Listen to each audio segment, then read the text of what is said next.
Pakistan is hitting back in this war of words. One of the country's most prominent politicians is the opposition leader, Imran Khan. I spoke with him a short time ago. I began by asking him for his reaction to Donald Trump's tough talk.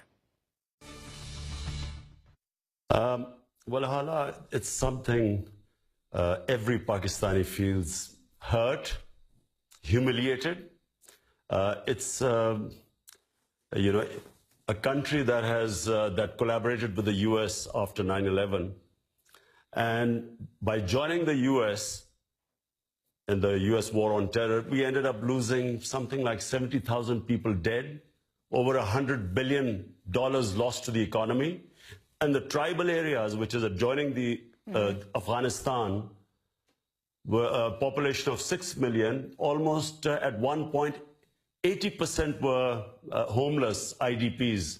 So after all this, suddenly to hear this strange statement that Pakistan is responsible, made a scapegoat for the US not succeeding in Afghanistan, it is, I just have to say that it is deeply painful for all of us. So you don't acknowledge that Pakistan is turning a blind eye sometimes, the government itself? I spoke to Zalmay Khalilzad, the former American ambassador to Afghanistan. He said it's not true. The government knows where these extremist groups are. This is what he said, that essentially they're not just in these tribal zones, but in the big cities themselves, if you could listen. In fact, the leadership of the Taliban are in the city of Quetta. Other leaders are in places like Peshawar, big cities of Pakistan. Yes, of course, when they come across the border, they cross areas that are tribal. But the government of Pakistan knows where these people are. So you have former ambassadors like Khalilzad saying the government knows exactly where these people are and they're just turning a blind eye. So, number one, why does he not tell this to the Pakistani government or the military, which keeps asking them to tell them where these people are? Because they seem to know, Zalmay Khalilzad seems to know. Number two, Hala, is this plausible? That there were 150,000 NATO troops in Afghanistan, over 100,000 American troops, one of the mightiest military machine in the history of mankind.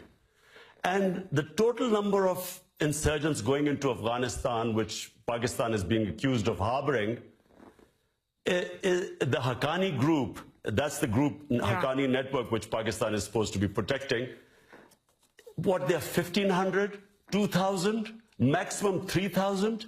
Are we to believe that it's because of these 3,000 people, 150,000 of the best military might of the West could not win in Afghanistan? Is this plausible? I mean, who believes this joke? So what is there? In the end, is this what they've got? They blame Pakistan for not being able to succeed in Afghanistan? Well, Donald Trump has even said, has even implied in his speech that aid, that assistance, economic and military, to your country, Pakistan, could be at risk, he implied, unless the government of your country does more to tackle these extremists. In my opinion, Pakistan has been the biggest collateral damage in this Afghan adventure. It was ill thought out. There was no definite aims. They never tried a proper political solution in Afghanistan. There was bombings and killings. And to blame Pakistan at the end, who is the biggest sufferer of this war? Which country has lost 70,000 people going in to help the Americans in Afghanistan? And when they talk about loss to the economy, it's over $100 billion. I mean, the government has come up with the statistics. But you'd be okay with some of this U.S. aid being suspended if, in fact, Donald Trump goes down that road? You'd be okay with that? I would certainly recommend it to our government. I'm in the opposition. I would recommend that we could do without this aid. We are much better off staying out of Afghanistan. This aid has been very costly to us in terms of, as I said, not just the loss to the economy, but the number of Pakistanis killed, wounded, lost limbs in these bomb attacks. We would do without this aid. You do admit, though, that your country has a terrible problem with some of these groups that carry out horrific attacks just a few months ago in Lahore, 80 people killed in a single attack. If you were prime minister, if you were the head of the government, what would you do differently? In my opinion, Pakistan, all the political parties have come to the table and we have come up with what is called the National Action Plan, where we feel that all militant groups within Pakistan should be disarmed.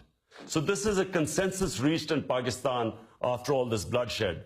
And that's really the way of going about it, because the legacy of the 80s has to be brought to an end.